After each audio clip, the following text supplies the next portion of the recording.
स्वागत है आपके अपने चैनल स्टूडेंट एजुकेशनल पॉइंट पे। आज हम अध्ययन करने वाले हैं क्लास 10th केमिस्ट्री चैप्टर 1 रासायनिक अभिक्रिया एवं समीकरण, जिसमें पहला टॉपिक है आपका भौतिक परिवर्तन किसे कहते हैं। वह परिवर्तन जिसमें पदार्थ के भौतिक गुणों में परिवर्तन होता है परंतु रासायनिक गुणों में कोई परिवर्तन नहीं होता, उसे हम लोग कहते हैं भौतिक परिवर्तन।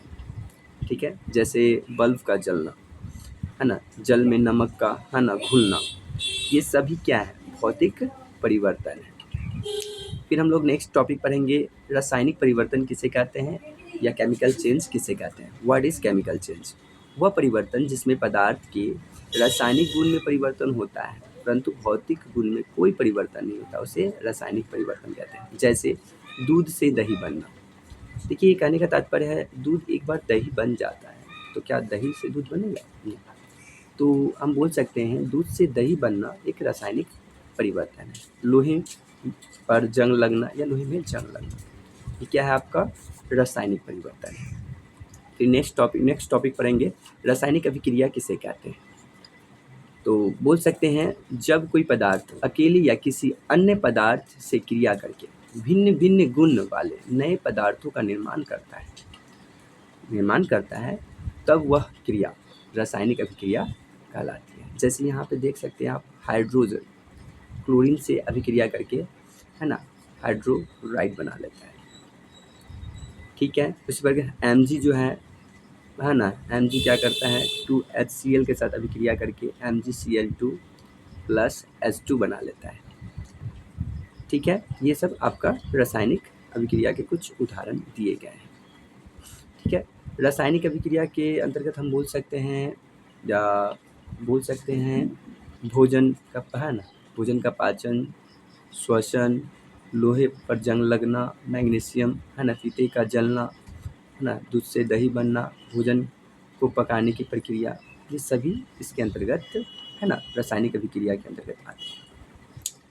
फिर हम रासायनिक अभिक्रिया तो समझ गए कि रासायनिक अभिक्रिया किसको है। रासायनिक अभिक्रिया में जो पदार्थ भाग लेते हैं, रासायनिक अभिक्रिया में है ना जो पदार्थ भाग लेते हैं या रासायनिक अभिक्रिया में भाग लेने वाले पदार्थ को हम अभिकारक कहते हैं।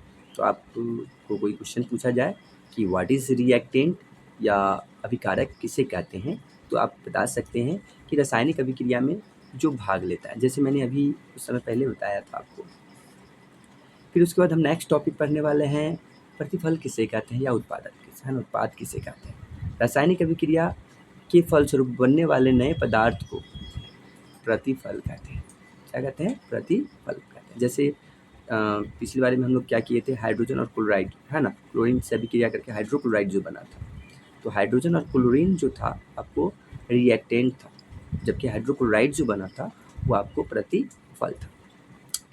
कह सकते हैं रासायनिक अभिक्रिया के द्वारा है ना परिवर्तन, क्या क्या परिवर्तन होते हैं। तो रासायनिक अभिक्रिया के द्वारा निम्नलिखित परिवर्तन है, जिसमें बोल सकते हैं रासायनिक अभिक्रिया के द्वारा अवस्था में परिवर्तन, रंग में परिवर्तन, तापमान में परिवर्तन और गैस है ना का उत्सर्जन है ना, ये आपको देखे जाते हैं। जैसे पहला टॉपिक मैंने देखा कि अवस्था में परिवर्तन। रासायनिक अभिक्रिया में अवस्था का परिवर्तन होता है।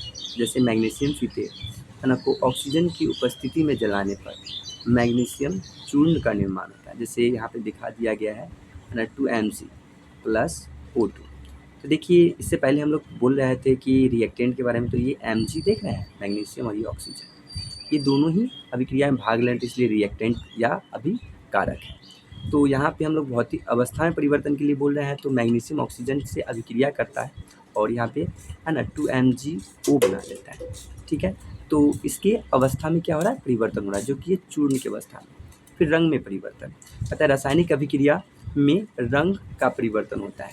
जैसे है ना कॉपर सल्फेट के विलयन का रंग नीला होता है, परंतु लोहे की कील डालने पर इसका रंग जो होता है आपको भूरा है ना हल्का हरा हो जाता है। अतः रासायनिक अभिक्रिया में रंग भी परिवर्तित होता है। जैसे कैल्शियम कॉपर सल्फेट में हम अभिक्रिया करवा रहे हैं फेरस से, तो ये हो जाता है फेरस है ना सल्फेट बन जाता है, कॉपर अलग हो जाता है। ठीक है, चलिए फिर ताप में परिवर्तन। रासायनिक अभिक्रिया में ताप का परिवर्तन होता है। तनु है ना सल्फ्यूरिक अम्ल में दानेदार जिंक डालने पर पात्र जो होता है गर्म हो जाता है। क्या हो जाता है? गर्म हो जाता है। अतः अभिक्रिया में ताप का भी परिवर्तन होता है जो देखने को आपको मिलता है। हम नेक्स्ट टॉपिक पढ़ने वाले हैं गैस का उत्सर्जन। रासायनिक अभिक्रिया के दौरान या रासायनिक अभिक्रिया में गैस का उत्सर्जन मतलब कि वहाँ से गैस उत्पन्न होती है और उत्सर्जित होती है। तनु सल्फ्यूरिक है ना अम्ल में दानेदार जिंक डालने पर हाइड्रोजन गैस है ना उत्सर्जित होती है या निकलती है। जैसे यहाँ दे दिया H2SO4 को है ना Zn जिंक के साथ अभिक्रिया करवाया गया तो जिंक सल्फेट बन गया, यहाँ ZnSO4 बन गया और है ना हाइड्रोजन क्या हुआ? गैस के फॉर्म में बाहर निकल गया। बोल सकते हैं किसी भी रासायनिक अभिक्रिया को रासायनिक समीकरण के द्वारा हम लोग दर्शाते हैं, क्योंकि रासायनिक अभिक्रिया को दर्शाने के लिए हम पूरे फुल फॉर्म को लिखना थोड़ा कठिन हो जाता है। इसे आसानी से समझने के लिए सिंबॉलिकल रूप से रासायनिक समीकरण में से परिवर्तित करके लिखा जाता है ना। अभिकारक और उत्पादकों के रासायनिक सूत्र को उसी है ना के भौतिक अवस्था के साथ लिखते हैं जिस अवस्था में वो है। रासायनिक समीकरण में है ना आवश्यक परिस्थिति जैसे ताप, दाब, उत्प्रेरक आदि को हम लोग तीर के निशान के है ना के ऊपर या नीचे है ना दर्शाते हैं। फिर हम लोग नेक्स्ट टॉपिक पढ़ने वाले हैं है ना द्रव्यमान संरक्षण का नियम। द्रव्यमान संरक्षण का नियम से ही आपको पता चलता है कि किसी भी रासायनिक अभिक्रिया में द्रव्यमान का ना तो निर्माण होता है और ना ही विनाश या नाश होता है, अर्थात द्रव्यमान जो है संरक्षित हो जाता है ना। इसे द्रव्यमान संरक्षण का सिद्धांत भी हम लोग कहते हैं, है ना। फिर हम लोग नेक्स्ट टॉपिक पढ़ेंगे उत्प्रेरक किसे कहते हैं। उत्प्रेरक किसे कहते हैं?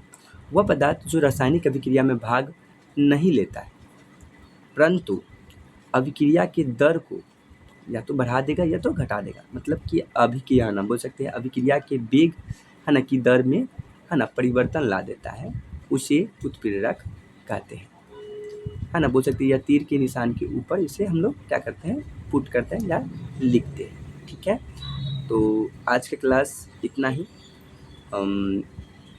यदि आपको हमारा वीडियो अच्छा लगता है तो लाइक सब्सक्राइब और शेयर करें।